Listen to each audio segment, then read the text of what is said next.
Should we fear a future with weaponized robots? One U.S. city reversed a decision to give killer bots to police after major backlash sparked a debate around the world. But is this next generation of weaponry here to stay? And do we have the legal framework to protect us from ourselves? I'm Andrea Sankin. Today's newsmaker is killer robots.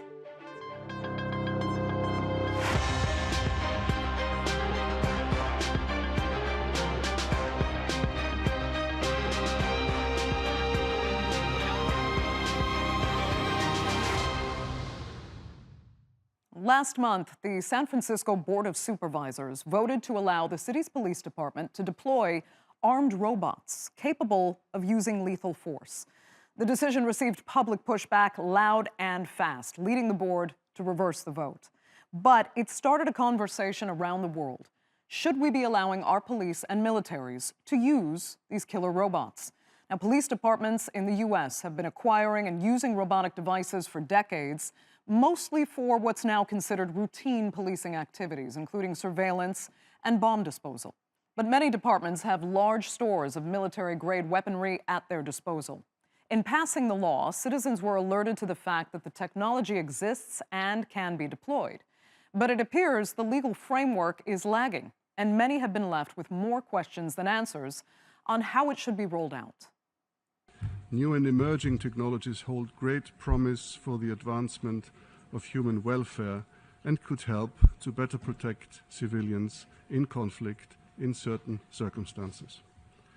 However, the introduction of new technological applications, such as those related to autonomy in weapon systems, also raise serious concerns from a humanitarian, legal, security, technological, and ethical perspectives.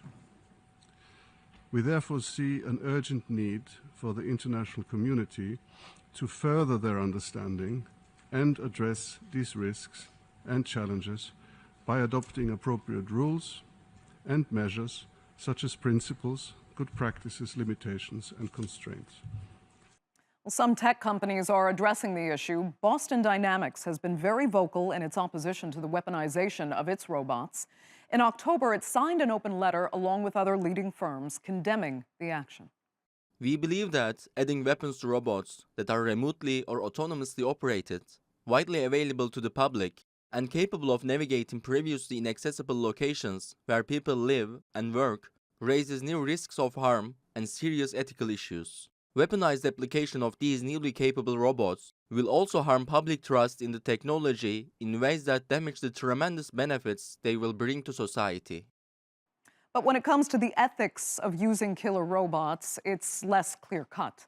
An important distinction in that debate is whether the robots are autonomous. Dallas police became the first to kill a suspect with a robot in 2016, using one to detonate explosives during a standoff with a sniper who'd killed 5 police officers and injured 9 others. In that case, the robot was not autonomous. The lethal robots that had momentarily been approved in San Francisco were also not autonomous, but many argue that they protect police in dangerous situations. But who decides which specific circumstances and who actually controls that robot? Police violence is a well-documented problem in the United States, with hundreds of people being fatally shot every year. So could robots make it easier for that to continue? Any tool that the police have that they say they're only going to use for like rare and extraordinary circumstances eventually has always ended up becoming a mainstream tool that they use with very much regularly. And the most important problem is that just like every other tool that they've ever used, these tools and these weapons of war are primarily used against black and brown people. So while robots currently being deployed are controlled by people, fully autonomous weapon systems are not far off. They're being developed with algorithms that allow them to act according to thousands of different scenarios. But those algorithms could find themselves at the mercy of hackers, and the dangers in that are distressing. So why develop a system with so much risk? I do not think at the moment I've heard any explanation from states or scholars to convince me that there is a legal or ethical reason or humanitarian reason why these killer robots or why these autonomous weapon systems are being developed. The only reason I discern from my research, from my consideration when I look at the whole issue in total, is that this is political. It's geopolitics. It's a brute desire of one people to continue dominating another. So should killer bots be stopped? Or could they actually save lives in policing and on the battlefield? Well, joining me now to debate that are from Sydney, Toby Walsh. He's a professor of artificial intelligence at the University of New South Wales and the author of Machines Behaving Badly: The Morality of AI. David Tuffley joins us from Brisbane, Australia. He's a senior lecturer in applied ethics and cybersecurity at Griffith University. And completing our panel from Oxford is Nick Bostrom, author of Superintelligence: Paths, Dangers and Strategies, and the director of the Future of Humanity Institute at Oxford University. Thanks all so much for being with us.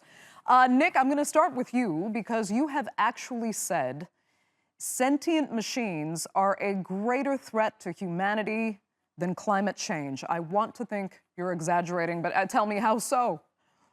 Well, we're talking about future developments rather than the machines we presently have. So I've been concerned for a long time about what happens when AIs become generally intelligent in the same way as humans are, and then super intelligent after. I think intelligence is a very powerful force, and when you have very powerful forms of artificial intelligence, they might then shape the world in various ways that we may or may not like.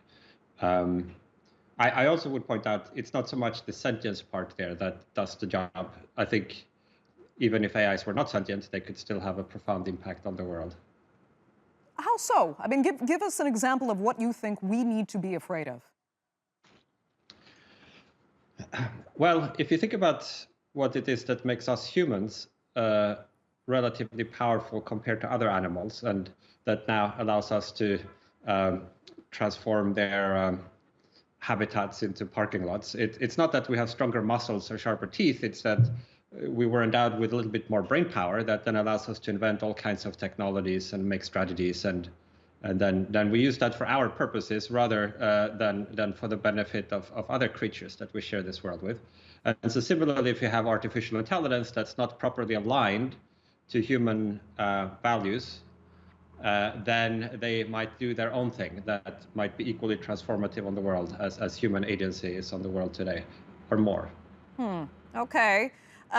David, why don't you tell us, where these weapons and this level of artificial intelligence can actually help us when it comes to, policing in the military, for example. Why shouldn't we be afraid?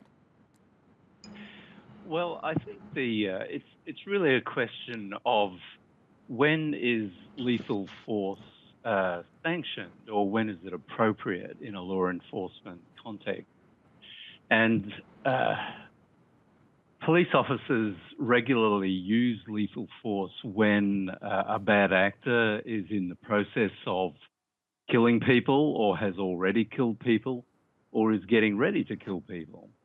Under those circumstances, it's normal for the police to deploy a weapon operated by them to deal with that situation. Now, with these robots that are currently under discussion, we're talking about repurposed bomb diffusing robots that have been repurposed, jury-rigged to deliver lethal force at close range. Now, to call them killer robots is a bit of a stretch. I mean, basically, it's a highly emotive term that really does nothing to sort of clarify the issues. So I guess really the question comes down to whether it is permissible to allow lethal force to be delivered in those sorts of extreme situations by mediated by a robot, which is being controlled by a human, by a policeman or someone in command. So a responsible person is actually making the decision there. So I think that's what we're dealing with the current situation in San Francisco with the police force there. Right. But I mean, as we noted at the top of the program, I mean, these weapons as we have them right now, they are still fully controlled by humans. They are not autonomous. And I think one of the issues is, like, even as we invent this artificial intelligence that can, automate itself in many ways, ultimately human beings, correct me if I'm wrong, Toby, will still have the power to turn it off. If we can invent it, we can also shut it down, correct? Well, that's the case at the present, and humans are still ultimately making those who lives and who dies decisions. But it is a very slippery slope, and once we start allowing such weapons to be used, especially in a civilian setting, then it's possible and likely indeed that more and more autonomous weapons will be used. I mean, it's a very tragic time to be discussing this, because we've just had here in Australia 2 police officers killed in one of the worst incidents in living memory in a siege-like situation. And it's also worth pointing out that we're already here. Back in 2016, Dallas police used such a bomb disposal robot in, again, a very tragic situation where 5 police officers had been shot and killed. And that was quite helpful, actually. In that case, yes. I mean, we are asking, we are putting police officers every day in dangerous situations. And there is a moral argument, I think, to discuss whether, if there is a technology that can deal with that, not put those lives at risk, whether we're morally obliged to do that. But equally, we have to realize that this is a very slippery slope. And we only permit human life to be taken in extreme circumstances. And I should also point out, that the challenges that these technologies are going to pose. There are plentiful examples of these technologies being racially biased, making more mistakes against people of color. Right. But humans do that too. Humans indeed do that too. But there's a fundamental difference here, though. Humans are accountable. Humans are sentient moral beings who can be punished when they transgress the rules that we have. Robots can't. They're not sentient beings, at least at present. Okay, but there's always a chain of command behind that. Someone has to commission these robots to do their work. Even if they're ultimately not controlling them with their hands at the wheel, somebody will ultimately, or could ultimately, be held responsible for even putting that robot out there that might make the wrong move. But Nick, let me come back to you, because doesn't this also give police and the military the opportunity to face fewer emotional consequences for pulling the trigger themselves? When, for better or worse, sometimes it might deter them with traditional weaponry, but in these cases, maybe it gives them more time for thought and also avoids accidental firings.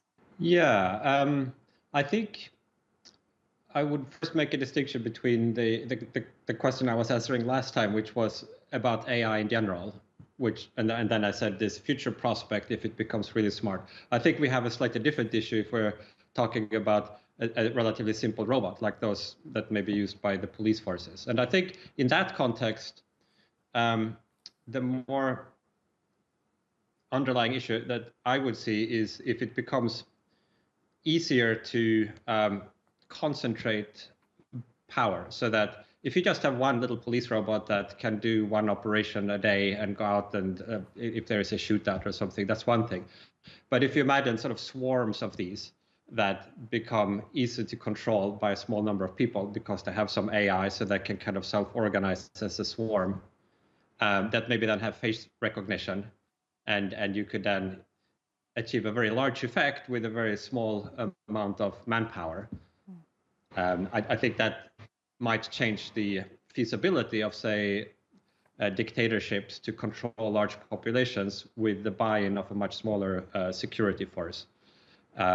Or indeed, if you have like assassination drones that instead of having to have like a sniper rifle and be within eyeshot yourself of the victim, which makes it harder, if you could release a drone 40 kilometers away and it goes to this public gathering where the VIP is speaking and shoots them and there's no way you will get caught, that could also have a destabilizing effect. So it would be more these like unintended perhaps applications or like the ones that nobody on this panel would be advocating, but that might happen as a side effect of progress in this field that I would be concerned with.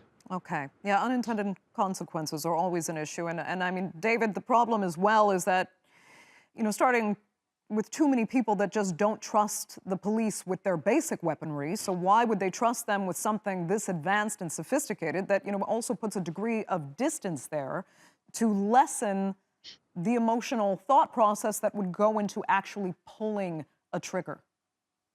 Yeah.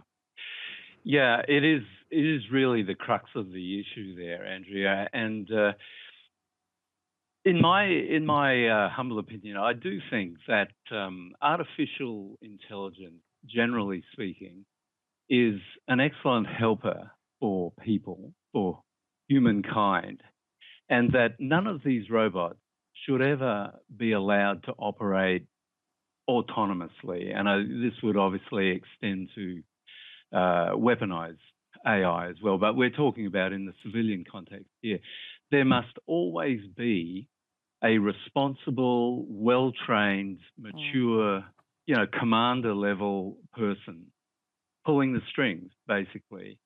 And, with somebody like that as the sanity check, as the, bringing all of the weight of experience to bear, but keeping themselves out of harm's way whilst they're thinking, they can think more rationally, more calmly when they're able to do this.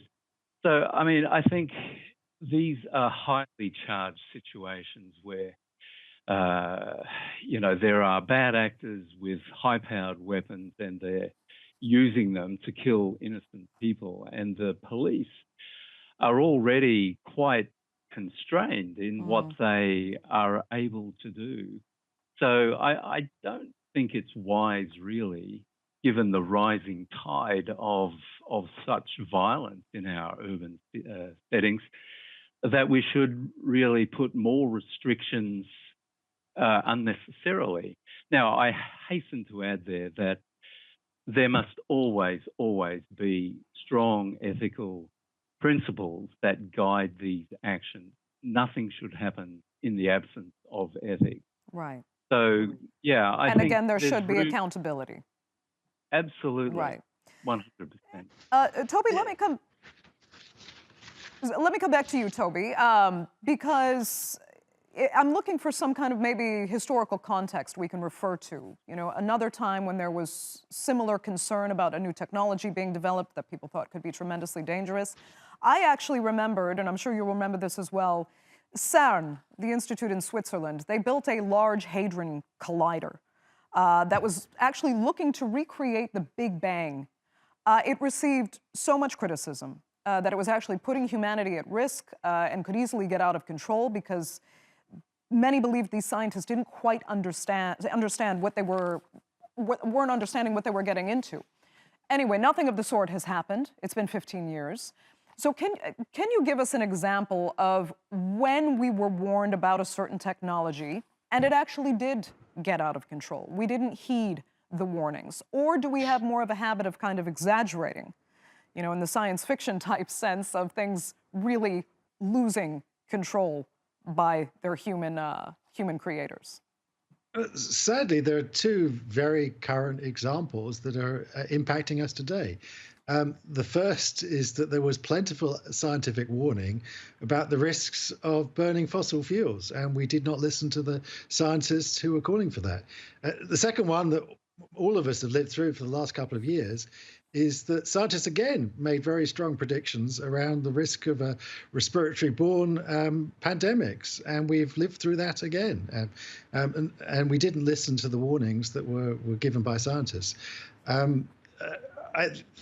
I think we should, bear that in mind when we talk about risks of artificial intelligence, and when we have people like myself and my colleagues like Nick telling people about the potential concerns that we have as scientists that we need to address before we develop the technologies further. Okay, Nick, let me ask you then. You've also talked about an intelligence explosion that you said will occur when machines much smarter than we are start designing machines of their own. That again sounds straight out of science fiction, and I'll ask you again because in the end, aren't humans still in control by virtue of being able to shut all of this down? Well, I think already today there is a sense in which we could do it, but there is also a sense in which realistically we are just not. So some people are worrying about, say, the dynamics created by social networks and polarization and what that does to our collective sanity. Like, in some sense, I guess we could all agree to shut that down, but are we really? Like, these are larger forces than any particular individual or any particular country even. I think we enter a whole additional dimension of that when we have machines with super intelligent agency that can plan ahead, and then if they don't want to be shut down, adjust their responses in such a way that they avoid being shut down, either by taking physical control or by behaving in such a way that they don't prematurely trigger our alarm. And just as when we are dealing with each other in a strategic context, we have to think ahead about how the other side will react to our actions. So too, will that dynamic arise when you have sufficiently intelligent machines that can model our minds and take actions in anticipation of what we will do in return? Now, I should say also that. Yeah, sorry, go ahead. We already have a very good example of what happens when we put some complex algorithms together in an uncertain environment. It's called the stock market, and regularly things go wrong in the stock market, and we have to stop and unwind things and say, I'm very sorry, circuit breakers fired, and we didn't mean any of that. And so if we're talking about having armed robots, we can't unwind when they've accidentally killed people and they've accidentally triggered strange feedback loops happen and things have gone wrong. So we do have to be worried about unexpected outcomes here. David, let me ask you if you think maybe people like yourself and others are really underestimating, or I should say actually overestimating, how much we really know and understand. Because it's interesting that some of the people who know the technology best and actually stand to profit from it have expressed concern. We mentioned, Boston Dynamics and the other companies. Plus, there was an open letter that was signed by the likes of Stephen Hawking and Elon Musk in 2015 that said autonomous weapons have been described as the third revolution in warfare after gunpowder and nuclear arms, and will ultimately result in greater loss of human life. Are you and I just, maybe I'll admit that I'm starting to think it's not as bad of a threat as it might be because of past examples, but are we just simply overestimating how much we understand and know? Well, honestly, the pace at which technology is expanding, it is certainly exponential.